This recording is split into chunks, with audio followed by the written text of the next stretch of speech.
G'day everyone and welcome back to the Big Bros podcast. Welcome if it's your first time joining us on the show. I'm joined by my lovely friend and co-host Ilan, but most importantly, we're joined today by Afeafe Lokotui, otherwise known as Af. How you going, mate? Good, bro. Thanks for having me on, lads. Mate, it's good to be here.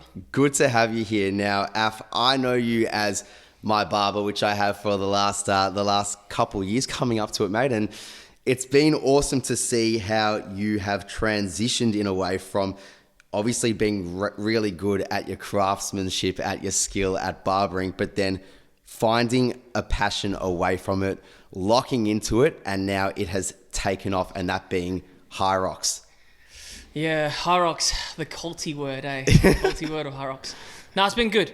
I know you as one of my clients, but That's it. I'd say friend more, bro. Friend, definitely. Mate, friend absolutely. More. But no, it's been good. I've been enjoying the whole Hyrox journey in a way, but then also like going from barbering into that fitnessing. Yeah.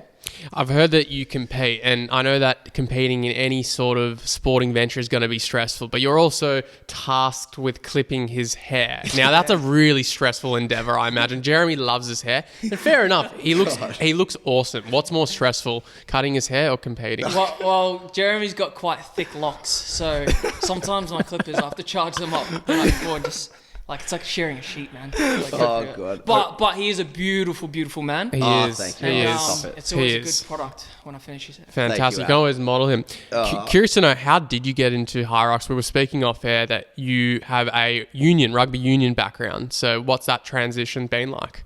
So before, I only heard about Hyrox like 2 years ago, I'd say. I started getting into Hyrox after I finished rugby. So, I played rugby since I was six probably.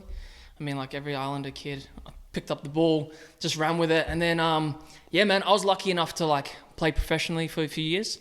And then coming out of the actual sport of rugby, I just felt like I wanted to still compete. And I used Hyrox as a way to almost keep going with fitness, but it just evolved. And then I found the actual Hyrox training and racing, you could actually still compete. So it still kept that level of like competitiveness going into it, yeah. So you were always a competitive motherfucker by the sounds of it, but also really enjoyed the challenge of having that individualized competition within yourself?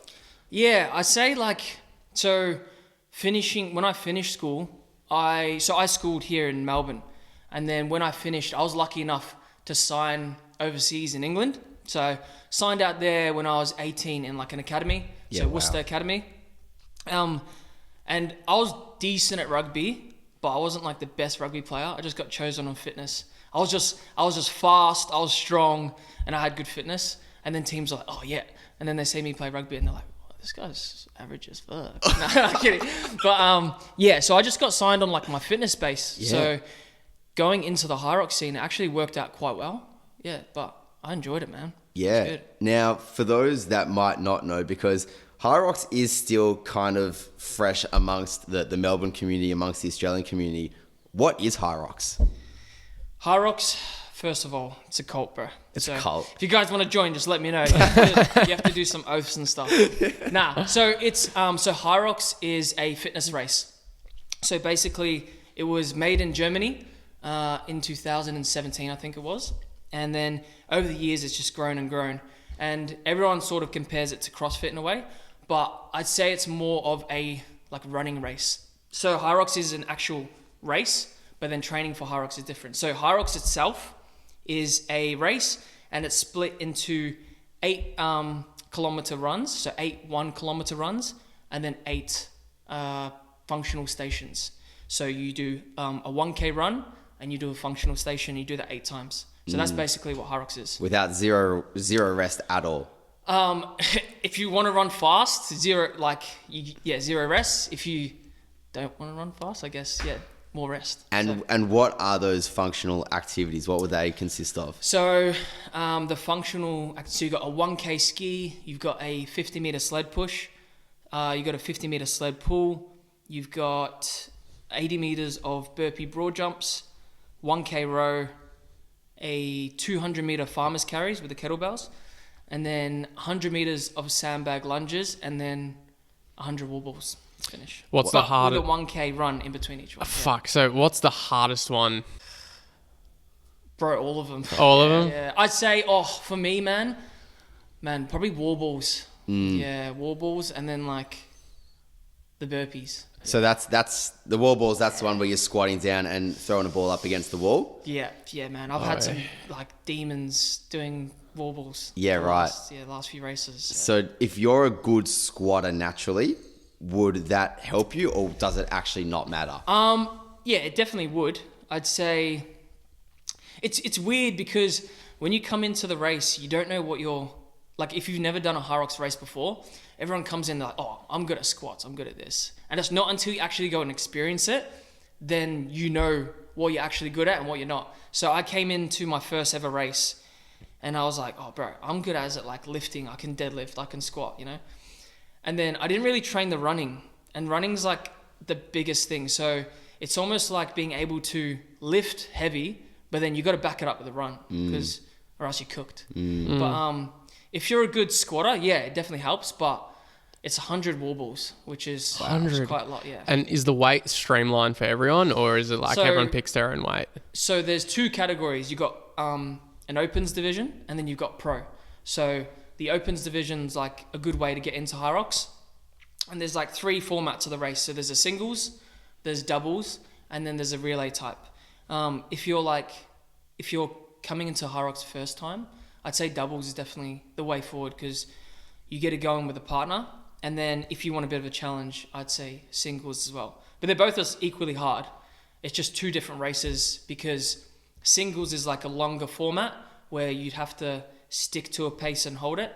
Whereas doubles, because you run together, but then you split the stations however you want, it's higher intensity. So you're hurting more in doubles, but then you're suffering by yourself in singles.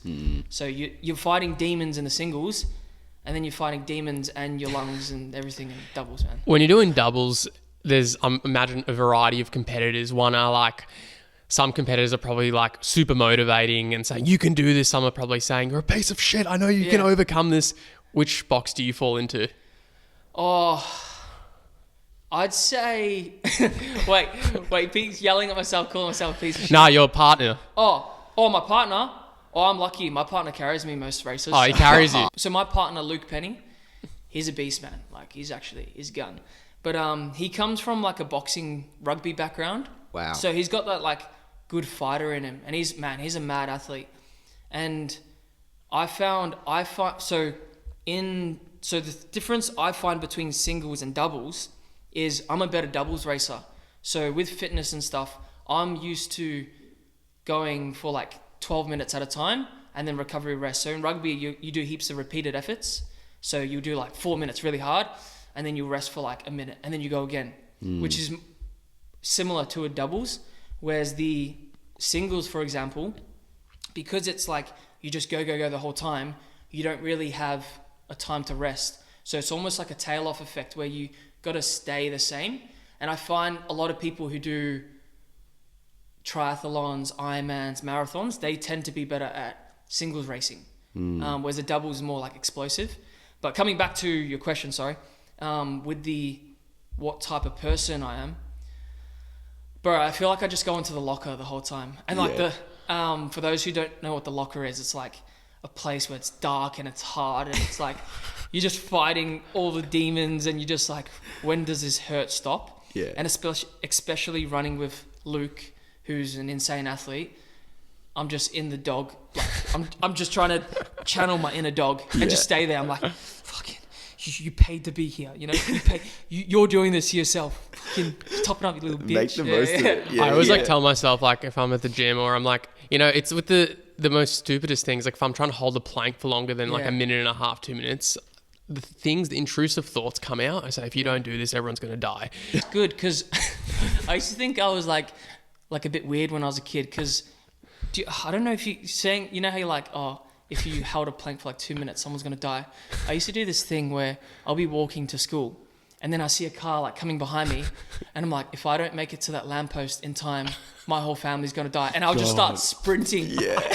And this car's probably looking at the 7-year-old kid being like, bro, is this It kid is all the right? chill. He just starts like Sonic running, like with his hands behind his Collecting back, rings. and then like just stops and just like NPC walks off. And face Yeah, that like a was it. GTA character, just like Yeah. sprint and then walk. I reckon it just screams at like weird superstitions from a young age, and then transitioning to like superstitions now in adulthood as well when you're being really competitive. But Yeah. speaking of competition, do you reckon, would you advise if you wanted to do a Hyrox, if you wanted to sign up with someone, should you try to be with someone who is like bang on the same level as you? Because you speak of Luke being like an absolute weapon. Were you as good as him, do you reckon, from the Yeah. start? And then did you learn to match each other? Like, how did you know how did you know whose strengths were aligned to who? And is it a that's matter a really of good strengths? question. So with Luke, coming into a singles race, Luke is, mate, a freak. Like he's what's his singles open time? I think it's like a 1:02. Right. Is his PB. How does that compare to what's like singles normal? pro time. What's a normal time? Or like what is an elite for example, time? right? The average time I think to finish Hyrox for an open singles is around the 1 hour 30 mark. Right. This is open singles, I'm pretty sure. Could be like 125 to 130, something like that, 1 hour. Luke's time in the pro is 1 hour 2 minutes. Wow. So with the pro weight and opens, everything's a lot heavier. So instead of pushing a 150 kilo sled, it's a 200 kilo sled, and then pulling it, you got to pull 150 kilos instead of 100. So everything's like almost double it, like if not like, you know. Pro is third. double or open is double? No, like the weight wise, sorry. Yeah, So yeah, the yeah. weight- yeah. But going back to it, your question, sorry again. Yeah, you definitely want to find someone similar to you. With the doubles racing, you want to find someone who matches sort of, if you're fast, you want to find someone as fast as you. And then similar strengths. So there's no point having someone who's one person's fast and one person's strong, and then the other person's like strong and the other person's like not as fast, because when one person could be smashing out the station who's really strong, and then the other person who's a fast runner, when you come to the run, the strong person won't be able to keep up. So you almost have to have that matching balance, if that makes sense. So with me and Luke, I find we're very similar in the way in doubles, because we're both very good at repeated efforts. So we'll both go equally hard on the station, and then he's the better runner than me. So he will lead the run and I'll just trail and stay along, and then he'll probably start the exercise, and then I'll come in and fresh again. And then something along that line. So I'm probably a little bit stronger, but he's definitely like faster. So Yeah, right. it goes well hand in hand. But yeah, he probably carries me a little bit more. So it sounds like in picking a partner, you want to pick someone who balances out your weaknesses and you balance out their weaknesses, so you can complement in the one another. stations, in the stations definitely. But then you want to find someone who's like equally as fast as you. Gotcha. That makes sense. So it's really a running race more than anything, with a sprinkle of strength. Is that how you would describe it? Yeah, bro. I mean, it's 65% running. Yeah. So you definitely. Oh, it's 65. Yeah. So when people look at it, they're like, "Oh, look at all these guys, pushing a sled and stuff." But when you're a spectator at the event, it's funny. You'll just be watching the people at the stations. Yeah. So when you go watch your friends, everyone will come to the ski. Once they head out on their run, no one really watches the run. They'll come and watch the sled push. So no one knows what's going out on the course, But that's the most important thing for a good time. You want to make sure you're being fast on the runs, but then equally as fast on the stations. Not just like prioritize the station, which, for example, you could be on the sled push for 2 minutes, but then on the run you could be there for 5 minutes, So making up that time, you want to be fast on those runs to get a good time in Hyrox. Has there been any Hyrox comps that you've done that specifically stay with you? Maybe a moment in completing the course where you're like, wow, I've actually overcome this and I thought I wasn't going to. I think Brisbane. So Brisbane was my third open race, and my first ever open race. So I did a Hyrox last year in June. That was my first ever one with my younger brother, and that was a bit of a fun one. So we just went in there and we're just like, oh, screw it, we'll go and see what it is. And then that's when I got the hunger, and I was like, I'm gonna try and do well in this. So my first ever singles race was in Singapore, and that was an open singles. And not gonna lie, I went out there and I was like, bro, I've got this in the bag, you know, I'm fit, I can do this. And I went out so hot from the get-go, like out the gates. Like that first lap, man, that was like the fastest K I ever ran. Came into the ski and I was hammering the ski.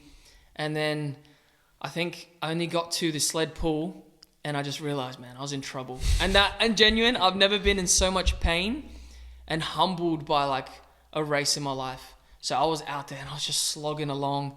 And at the time, the only person, because it was my fiance and I, we flew over together. And then I could just hear, I told her before the race, whatever you do, just get in my ear and be like, get up, you flew this way. And I remember on the burpees, I could just hear her. I was laying on the floor and I was like, I genuinely just want to pull out this. And I could hear her like being like, come on, get up. No, don't rest. And I'm like, bro, shut up. Like, I'm dying here, you know? And that was probably the hardest, and that will always stay in my brain, like how much I was in pain. And after that race, I remember finishing and I was like, bro, this is not for me, this race. Really? Yeah. And that's when I was like, so after that race, I did another one in Perth, and that was more of like a redemption race, and I raced shit again. Really? Yeah. So like shit for me. And I sort of like wanted to give up solo racing because I knew I was good at doubles racing. And then I put off like the whole solo scene. And then coming back to the Brisbane one, which was in March this year. And I was like, you know what? I've been training hard for it. I'm just going to go give it another crack. And it's funny because it's the race I put the least amount of pressure on, and I came out the best. So I ended up running like a 104, which is a respectable time in opens. So I went out there, no expectations, just went in, didn't go insanely. I say I left it out on the table, but there's definitely more to give. And it's funny when I didn't put the expectation on that I got the result I wanted. And then that's when it sort of was like, it relit a fire. And I was like, man, I want to keep going at this, see how good I can get. And I found like it's a way that the more pressure sometimes you put on yourself, it's not the best thing. You want to almost go in, back the training you've done, and then just trust it. Because if you go out and you put so much expectation on like a podium or result and you don't get it, man, you almost get in your own head so much. And then that's what I didn't do in Brisbane. And that's the race I came away. Like obviously I didn't win or I didn't go in with like a time I wanted. I just came out with like the end result of getting a good time, finishing and knowing I had more to give. And that was like the best thing I got from it, I'd say. So it's so interesting in any endeavor, whether it's athletic or business or whatever, once you take the pressure off, the expectations off, you're able to flourish, you're able to thrive more because you don't have this added weight on you metaphorically. But I'm curious to know now, approaching future races, do you have a tangible or practical thing that you do to get yourself mentally in the zone so you don't feel like that pressure is on you? Yeah, so I'd say, at the minute, my next event is Singapore, and that's 7 weeks away. And I've got like a good prep leading up to it.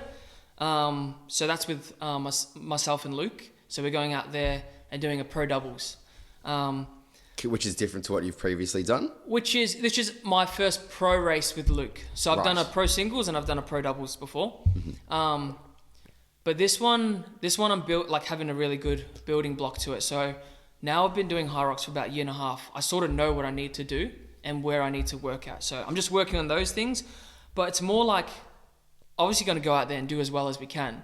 But man, I'm just enjoying like the whole process along the way, like actually building all the bricks and then looking back to see how far you've come is like the best thing, man. And I think that's what I got carried away with. I was so carried away with like podium every race and then like going out there doing well.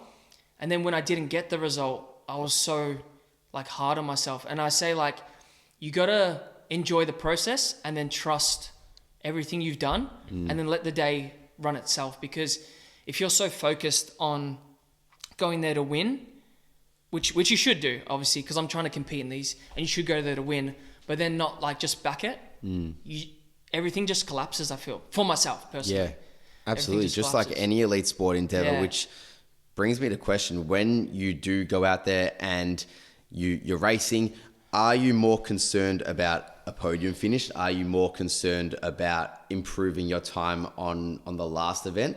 And if those things don't happen, how do you feel? So now I think because I'm coming into it I'm coming into more races, more competitive. So I'm going there for the podium finish, right? But at the end of the day, you can only give as much as you can, you can give to the race or give to the sport. But if I go out there, leave it all out there, and someone who's a freak beats me, what can you do, Yeah. Like, yeah, I want to go out there and win. But at the same time, if I race my best and then come away with the result I didn't want, that's all you can ask for. But at the same time, I still want to go out there and smoke all these motherfuckers. I'm still going in there and being like, right, I'm going to beat you. But when I finish the race, I think it's a different mindset to it. So when I'm in there, I definitely got like a race face, and I'll be like, bro, like, it's go time. And then when I finish, I think that's when the competitiveness goes away. And then that's when the sportsmanship and you enjoy racing against the others. And then, I mean, you go and congratulate them. And then you can't be too hard. If someone's beat you, they beat you, bro. Yeah. Like, so I raced in Perth with one of the lads from the gym I gym with. His name's Brad, young lad. And our goal was to go out there and do well in podium. And we missed podium in Perth. So that was our first, that was his first pro doubles race and my first pro doubles race. And I said, and there was quite a stacked heat, man. There was a really stacked heat. And we missed the podium spot by 12 seconds. Right. And I said to Brad, after we finished, he was really gutted. And I was a bit gutted as well. But I said, did you give it your all? And he said, yeah. And I was like, I gave him all. So that's all you could ask for. Like, you miss out 12 seconds. And it could have been like, maybe you run a bit fast on a lap here or do a station quicker. But if you went and gave it your all, you can't control the external outcomes. So anything you got control of, I find, so your training, your nutrition, the race, that's all, like, how well you can do is all you can put into it. You can't control who comes into your race. If we went out there and we didn't know, like, say 10 of the best doubles athletes in the world were there and they beat us, we still race as hard as we could. But does that us coming 10th mean we're shit? No, it doesn't. It means that they're better than us, obviously, yeah. But in that grand aspect of things, you've given your all, and then that's all you can do, man. That's all you can ask for, I think. Yeah, absolutely. I've always been very interested in like how the most elite in their sport actually get better when they haven't won in terms of their improvement. And I think about a time where I was working at the Australian Open, lucky enough to be on court for the men's final. It was Djokovic playing Tsitsipas, and Tsitsipas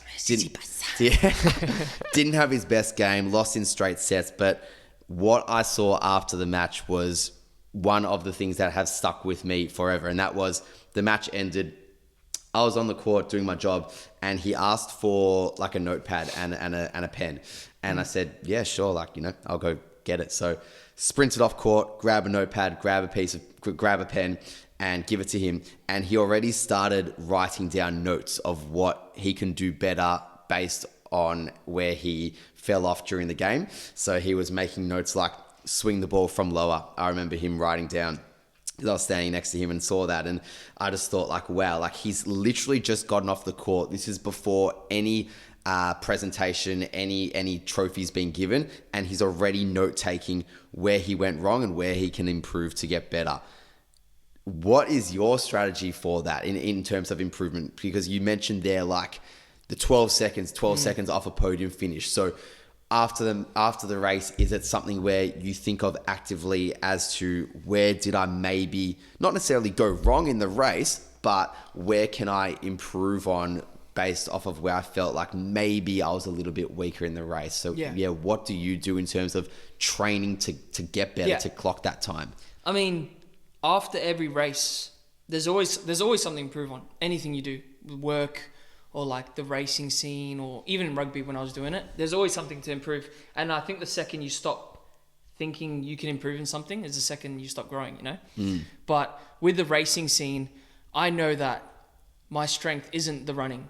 Obviously, if I want to compete at the top, so I need to get like that longer endurance stuff. So for me personally, I know I need to work on that, building that aerobic base a little bit more, because my speed's there, but then I can't sustain it for long. So I know I have to do the long boring stuff, which is like the, in quotations, that zone 2 training, those easy runs, doing the shit things that no one likes to do. And I'm like, fuck, that's what I have to do to get better. Yeah. But you just have to go and do it. And end of the day, if you come to the end of a race or anything you do, and you're like, oh, I can't get better at anything, you're lying to yourself, man. Like you're literally lying. You can do everything so much better in life.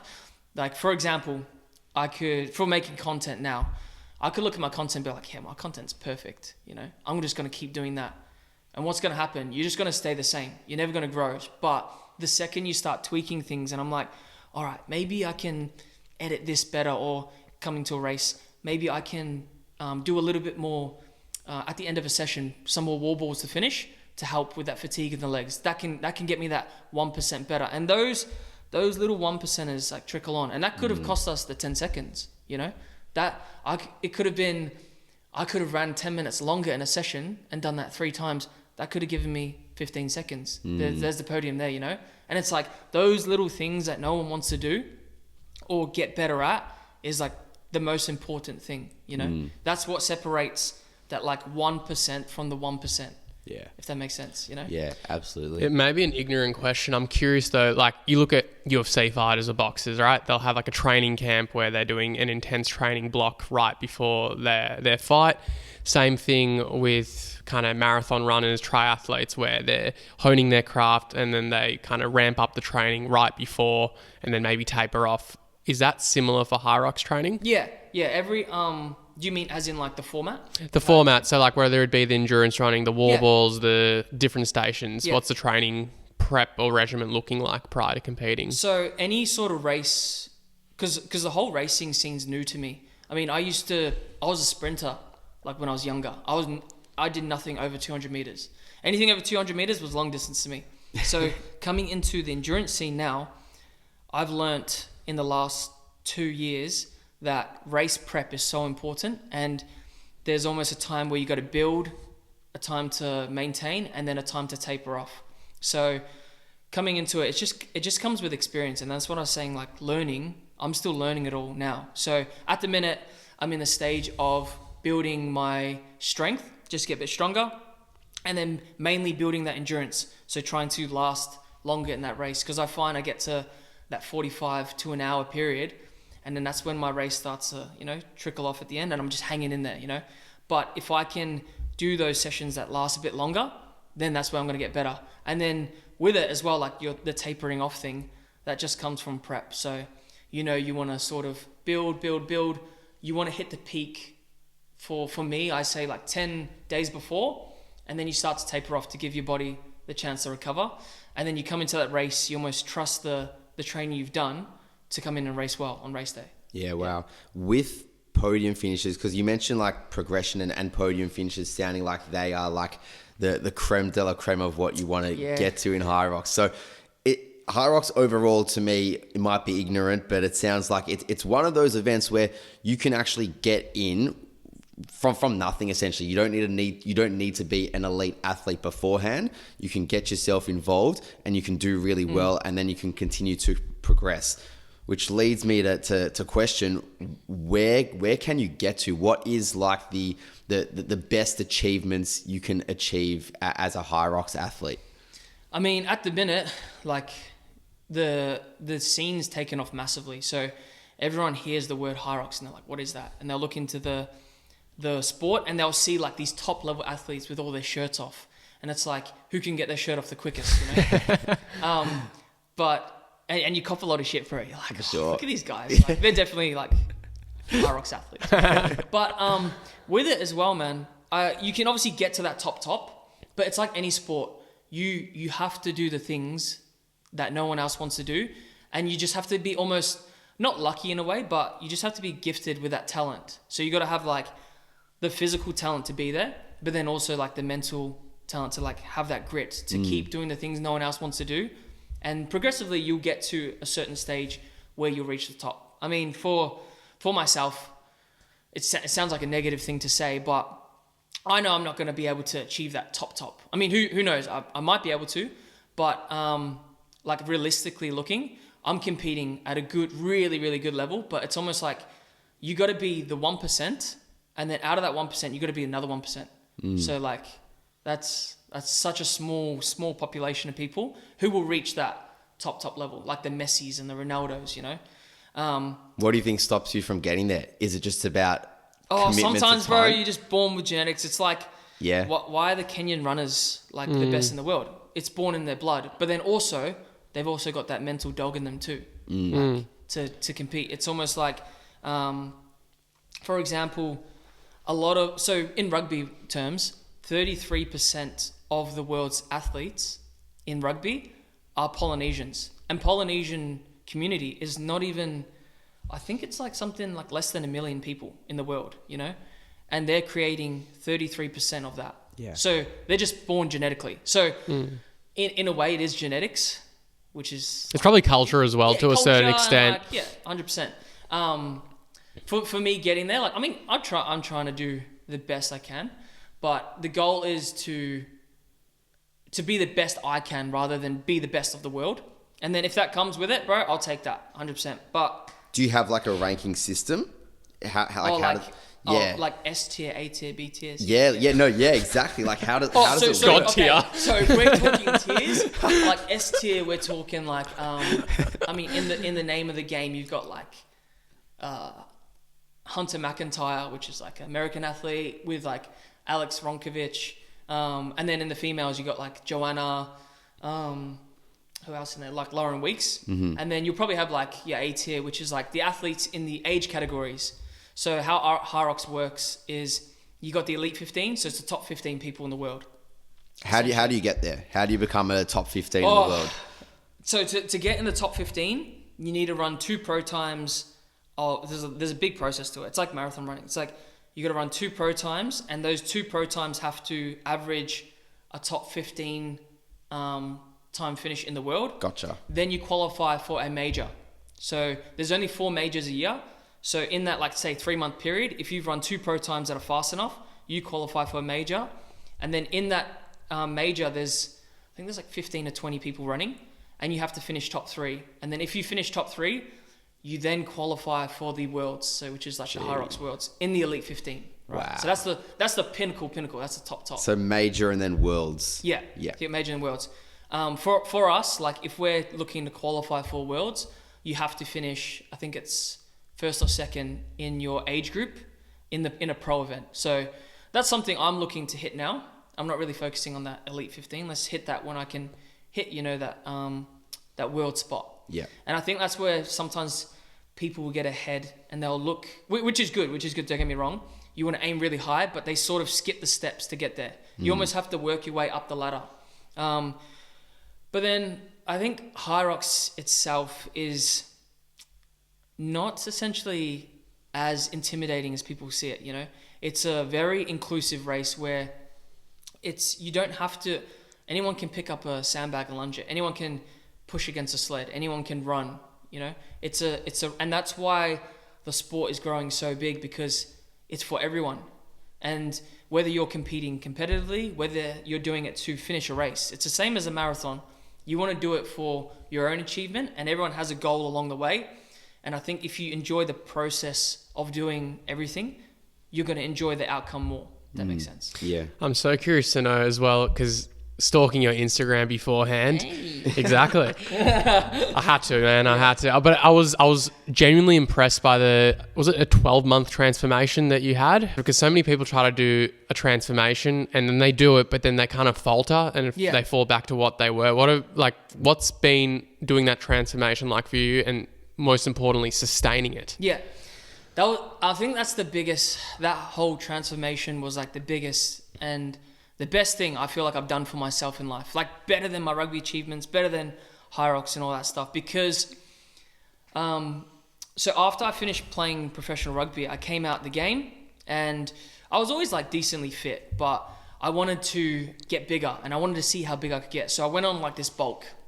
And everyone's done a bulk in their life where they're like, yeah, I'm bulking. Dirty bulk or dirty clean bulk and all this stuff. So, how many Zinger boxes do you have, mate? Oh, mate. Zinger boxes come like naturally to Islanders. So we just like smoke 20 at once. It's an appetizer. Yeah, literally. So I went on like a bulk, and that went for about 7-8 months. Probably like 5 months too long, to be honest. But I was piling on kilos so easy. But because I have like I'm a coach, like, so I knew what I had to do. And I was getting results straight away. I knew, okay, this is what I had to do. I had to up my calories, had to up my training, up the recovery and rest. And man, I put on 25 kilos, and that wasn't all good weight, you know? And I got to a stage where, bro, I'm usually rugby. I was sitting at like 86, but like not shredded, just like 86 normal. And I was like, I want to get to 100 kilos. And man, I got to 104 kilos. Just cause? Yeah, just cause. And I remember this one video, I recorded myself in the gym, and I turned around, and when I was watching it back, I literally saw about 5 credit card slots on my back. And I was like, mate, I could fit my whole wallet in here. And I was like, I need to do something. Like, I can't keep, like, I was strong. I was benching like 170 kilos, the most I've ever benched in my life. Wow. That's nuts. But bro, I went to run 100 meters, mate, and I was like rolling these 100 meters. I was like, I was out of breath every time. And I was like, you know what? I need to start like actually cutting and getting back into, because it wasn't healthy, man. I was just eating whatever. And I was like, you know what? I'm gymming really big. But I almost let myself go in a way where I was getting to the point where I was putting on muscle, but I was also just putting on like more and more fat over time. And I was like, right, I'm going to use this first. And this was at the end of 2023.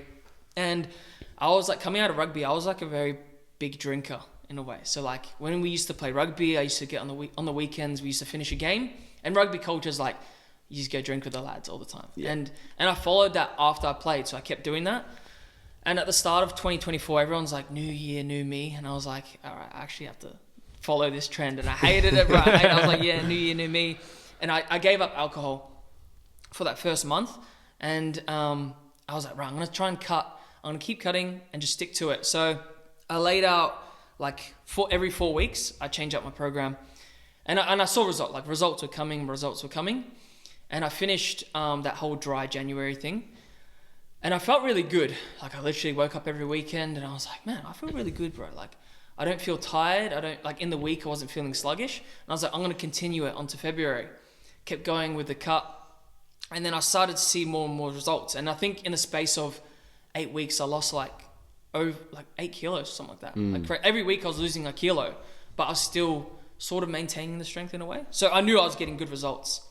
And then the non-drinking thing followed. So I kept going. So I went 3 months, then 4 months.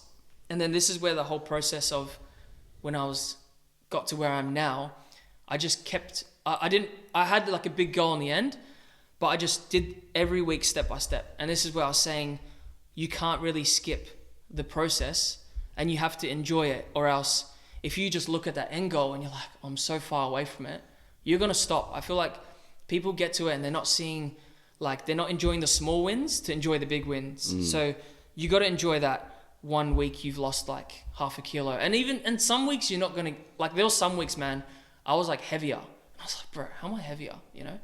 And then there were some weeks where I've like lost heaps. So you almost just got to get your mind in it and just know that what you're doing is good. And then just keep at it, because the second you sort of fall off and you fall back into your old ways, it's easy to stay comfortable and sit there, but it's harder to get onto that path. And then staying on that path, if you can stay there, man, like you can just do all these things you never thought was possible. So that whole cutting process probably took a year. And obviously Hyrox played a part in that. Like I started running, and I think my 5K time trial when I first started running was like a 25-minute 30 or something like that. Now I'm probably sitting at, low 18s, high 17-minute. And it's crazy because going back then to see the transformation, I'm like, bro, I did this. Yeah. I did this. And that was the whole thing, man. I just enjoyed the process. And then I think when I was so fixated in losing that weight, I didn't really like look back too much. I was just so focused, and I'm like, oh, I'm not going to drink. I'm going to stay right to what I'm eating. And then it just became part of lifestyle. So now I'm almost 2 years no alcohol. Wow. And this isn't just saying like, I want everyone to stop drinking. It was more for me. And I felt like so good every weekend. And I was like, I'm just going to follow it, because at the same time, I feel like I can still enjoy myself. Like everyone's like, oh, you're not going to come out for a drink? I was like, no, I'll come out with you. I'll just have like a Pepsi or like a water, but I'm still the same guy, like alcohol, obviously, yeah, it was fun. But for me, the long-term benefits, like, didn't outweigh the long-term gains of feeling the best I felt. And that was why I gave up alcohol.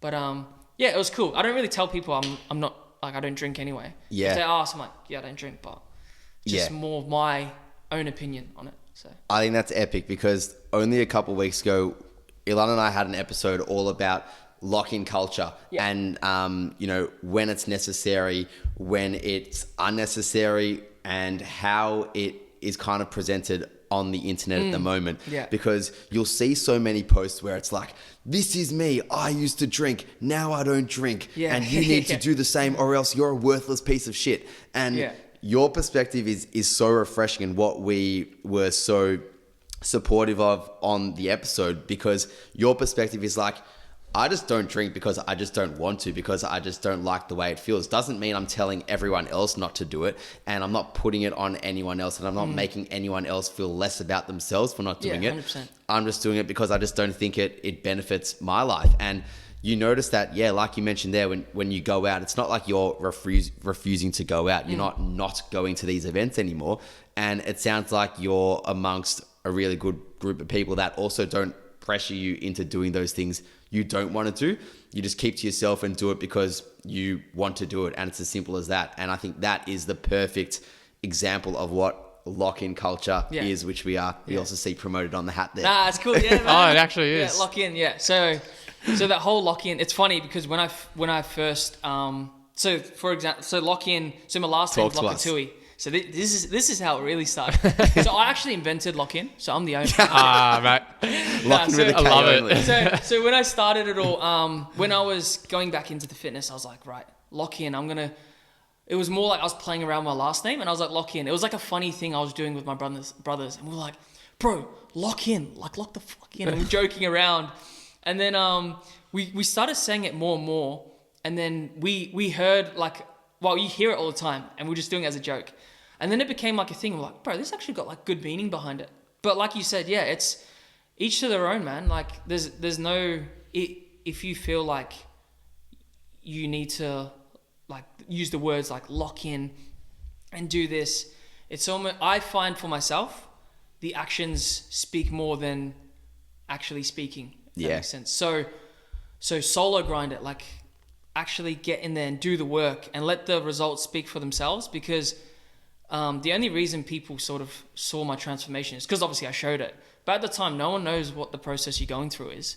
So I find, like, this is probably a non-spoken thing, but I find like, do less of this and just do it, man.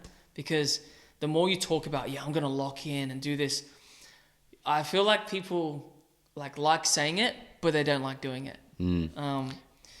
Yeah. What keeps you motivated? What is your number one biggest motivator? Motivator?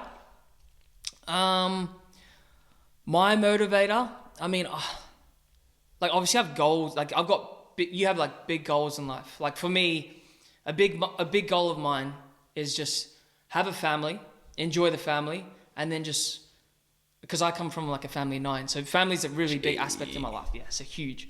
And I want to have kids of my own and just be like a really good dad, to them. And then that's my end goal, right?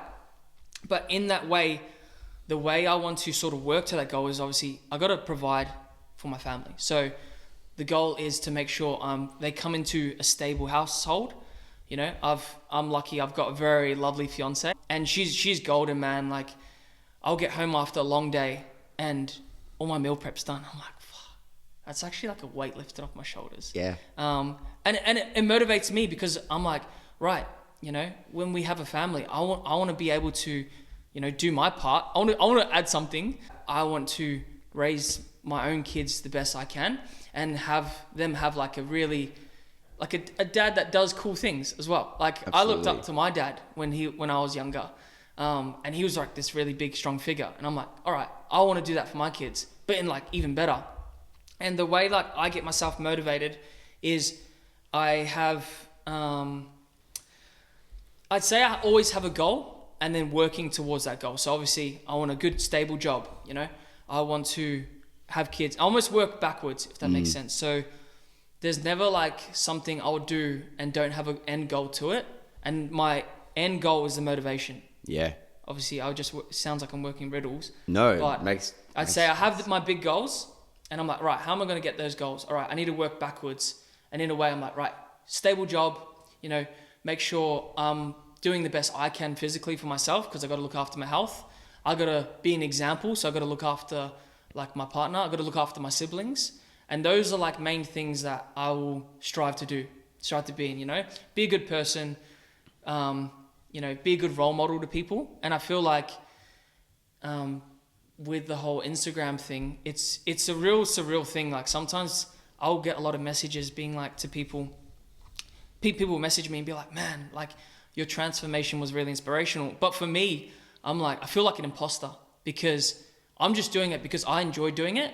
And if I can inspire people to do the same and follow along, I'm like, that's a really big motivation for me, you know? So that's another thing that motivates me, like being a role model to others. And that's another thing I get like mad imposter syndrome on, bro. Like, It's almost, you just have to back what you do and enjoy it, you know? Yeah, I always say the imposter syndrome doesn't go away. You just get better at telling it to fuck off, because you have more evidence to tell that imposter syndrome why it's wrong. Yeah, absolutely. One question I want to ask before we wrap up is, because we spoke about barbering a little bit at the start, mate, and it's a big theme of our show, which is doing, you know, having a career potentially, and you know, whatever that career is, that's great, because hopefully it's something that you're passionate about. But you know, here is another prime example of you having a really stable job, a really stable career, and then pursuing a passion on the side as well. So how do you balance that now? Yeah. Well, okay, this is what I was saying, because so at the minute, so originally when I finished rugby, I was a barber full time. So I always had the skill of cutting hair since I was 16. So when I moved back, I was just cutting hair full time, and fitness was just like a hobby. But I'm lucky enough now, so I've cut down the barbering hours to like 3 days a week. So I do 2-3 days a week. I coach at a gym now. And then I'm going to start launching like my online platform of like coaching. So like one-to-one coaching, and then like group community coaching. So I've got like the 3 almost jobs on the side. So a lot of the time in the day, sometimes I'll get home and I'll literally sit down. I've got like no time left, if that makes sense, which is a good thing. I like keep myself busy. And that's what I was saying. Like my fiance does such a good job in that I'll come home and everything's done. So sometimes I don't have to think about it. I just come in, I'm like, you know, like if I had extra things to do when I got home, it would be like almost too much to handle. But we work together really well in the way that we help each other out as much as we can. And I feel like having a partner that will help you along the way is the way to actually go far. So they always say like, what's the saying? If you want to go, I'm usually the sayings guy, but I'll be honest, I'm a bit lost. If you want to go far, go together, and then if you want to go alone, whatever. Yeah, that's the type of thing. But yeah, man, that's pretty much it. Yeah. Unreal. Where's the best place that people can find you? So Instagram, my @ is Afeafe Lokotui, and then on TikTok, TikTok, Lokotui Fitness. Yeah, so that's the best fantastic. places. Yeah, we'll plug all of that in. Any big races coming up? So we've got Singapore coming up in the end of November, and then December is the big dance, the home dance in Melbourne. Huge. So you got Melbourne Hyrox, which is actually a major. Wow. So I think they're expecting about 30,000 athletes, which would be, I think, don't quote me, the biggest Hyrox in history. And it's here in Melbourne. Apparently, yeah. Bigger than UK.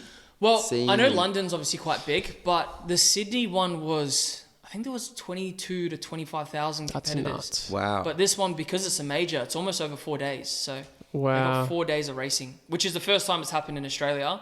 And having a major in Australia is huge as well. So Massive. Great to grow the sport. yeah, Well- man, in the hometown too. So Exactly. it'll be fun to race. Represent. Yeah. So I've got 2 more races in Melbourne as well. Epic. Well, Af, thanks for joining the show, mate. It's been an absolute pleasure to have you on, and really good insights into the world of Hyrox. So for those listening, this is your man to go to. Hit him up, ask him questions, and follow his content, because he is not only the man for Hyrox, but he is also one of the most down-to-earth men that I've met too. So thank you for joining the show, mate. Thanks And so much. we're excited to see what's next in store for you as well. Thank you for having me, bro.